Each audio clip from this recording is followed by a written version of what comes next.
Dude, I don't know what it is, whether you're a neurosurgeon or a scientist or whatever, the moment you are not a magician and handed a deck of cards, I don't care how finely tuned instruments your hands are, everyone turns into this. And it's awful and it looks bad. And if you're learning magic, you don't want to be this guy. Look at that, everything from your cave chest to the attention on the cards. Instead, what you want to do is maximize the display. Whether you have a close-up mat or a table, or whether you're just standing, you don't want to just spread the cards like this. First of all, it does matter. If you have a brand new deck of cards, you're going to be able to do something nice, easy. Thumb fan is what they call this. You can even do fancy stuff like go reverse thumb fans so they look all blank except for one. But if you want to show people that all the cards are different, don't be this guy that shows exactly 5 different cards. Instead, what you want to do is make your hands into like a conveyor belt. Your hands are going to be a mechanic's grip. That's 3 fingers on the side, 1 finger on top, and your thumb on the side. And you're just going to thumb them off one at a time like a conveyor belt. And you want it to go as wide as you can, because all of a sudden, if somebody's picking a card, if you want to show them that all the cards are different, how much more fair does that look? It looks like everything is above board. And then when you give them a choice, you're able to spread them so wide that they feel like they have a billion different choices going into it. All right, this is the part where you accuse me of repeating myself, because I confess my true love for domain.com. They make it fast, easy, reliable. Get 15% off using promo code SCAMSCHOOL at checkout, getting top-level domains like your .coms, your .nets, or your esoteric domains like .ninja and .pizza. And you say, oh, Brian, but I've heard all of this before. And I say, shut up! You haven't heard this part. You ever think about registering a domain with domain.com and then having them help you build your site and host it? Ha! That's right, I haven't said, I'm pretty sure.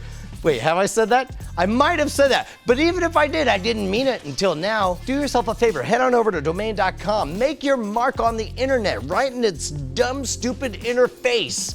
I think that's where the word interface comes from. But most importantly, use promo code SCAMSCHOOL at checkout and be friends with our friends over at domain.com. This is the domain.com dance. You just sort of bring your shoulders up and down like this. You gotta go back and right.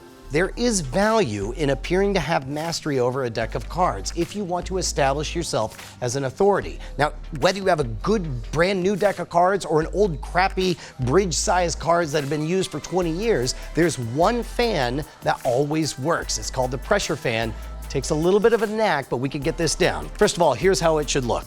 You should be able to spread the cards such that people are able to see almost every face on the index. It's a great way to instantly show that it's not a gimmick deck of cards and also look like a suave magician to boot.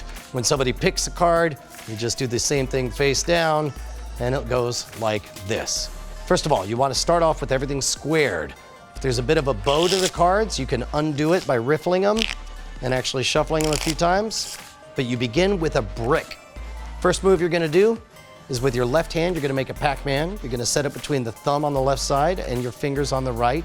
And just give it about what feels to me like a 60-degree slant off to the side.